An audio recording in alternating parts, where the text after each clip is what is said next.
ನಾನಿವತ್ತು ಹೊರಟಿರೋ ದೇವಸ್ಥಾನ ಯಾವುದು, ಅಲ್ಲಿನ ವಿಶೇಷತೆ ಏನು ಎಲ್ಲ ತಿಳಿದುಕೊಳ್ಬೇಕು ಅಂದರೆ ಈ ವಿಡಿಯೋನ ಎಲ್ಲೂ ಸ್ಕಿಪ್ ಮಾಡದೆ ಪೂರ್ತಿ ನೋಡಿ. ನಮಸ್ಕಾರ ಸ್ನೇಹಿತರೆ. ಭಾನುವಾರ ಭರತ ಹುಣ್ಣಿಮೆ ಪ್ರಯುಕ್ತ ನಾನು ಮನೆಯಲ್ಲಿರೋ ಕೆಲಸನೆಲ್ಲ ಆದಷ್ಟು ಬೇಗ ಮುಗಿಸಿ ದೇವಸ್ಥಾನಕ್ಕೆ ಹೊರಟೆ. ಅಷ್ಟರಲ್ಲಿ ಸಂಜೆ 6 ಗಂಟೆ ಆಗಿತ್ತು. ಸೂರ್ಯ ಎಲ್ರಿಗೂ ಬಾಯ್ ಹೇಳ್ತಿದ್ದ.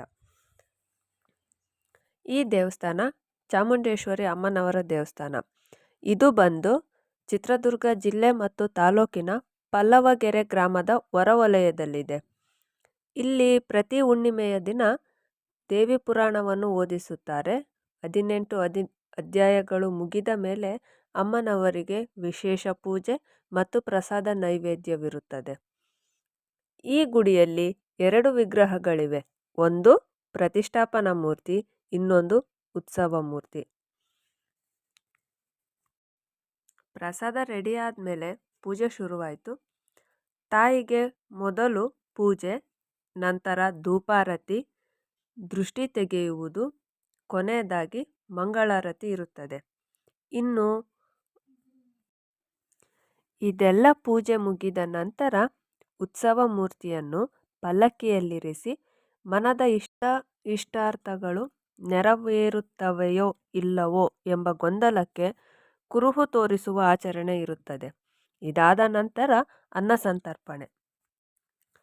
ಇನ್ನು ಅಮ್ಮನವರಲ್ಲಿ ಏನೆಲ್ಲ ಹರಕೆ ಕಟ್ಟಬಹುದೆಂದರೆ ಬೇಟೆ ಬಿಡುವುದು, ಮಡಿಲಕ್ಕಿ ಕೊಡುವುದು, ಹುಣ್ಣಿಮೆಯ ದಿನದಂದು ನಡೆಯುವ ವಿಶೇಷ ಪೂಜೆಯ ಖರ್ಚು ಮತ್ತು ಅನ್ನದಾಸೋಹ ನಡೆಸುವುದು.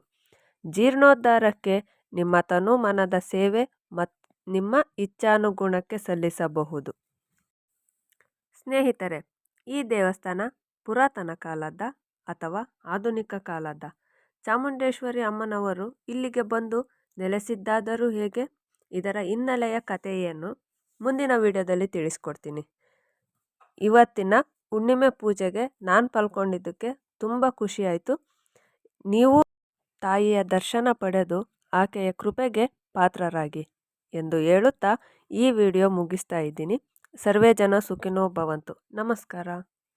ಈ ವಿಡಿಯೋ ನಿಮಗೆ ಇಷ್ಟ ಆಗಿದ್ದರೆ ಲೈಕ್ ಮಾಡಿ, ಹಾಗೆ ಶೇರ್ ಮಾಡಿ. ನನ್ನ ಚಾನಲನ್ನು ಸಬ್ಸ್ಕ್ರೈಬ್ ಮಾಡ್ಕೊಳ್ಳೋದನ್ನು ಮಾತ್ರ ಮರಿಬೇಡಿ.